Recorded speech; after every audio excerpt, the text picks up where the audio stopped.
how to find your draft videos on YouTube.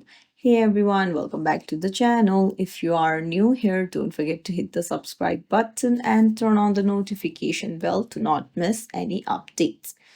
So it's really simple to find your draft videos on YouTube. Let's dive right in. So first things first, you will need to head over to your YouTube app and then go to the plus icon at the very bottom of your home page. Then you need to go to the add option on the left hand side, and then your gallery will open up, and at the top you can see drafts and create video. Just tap on drafts and here you'll find all of your drafts.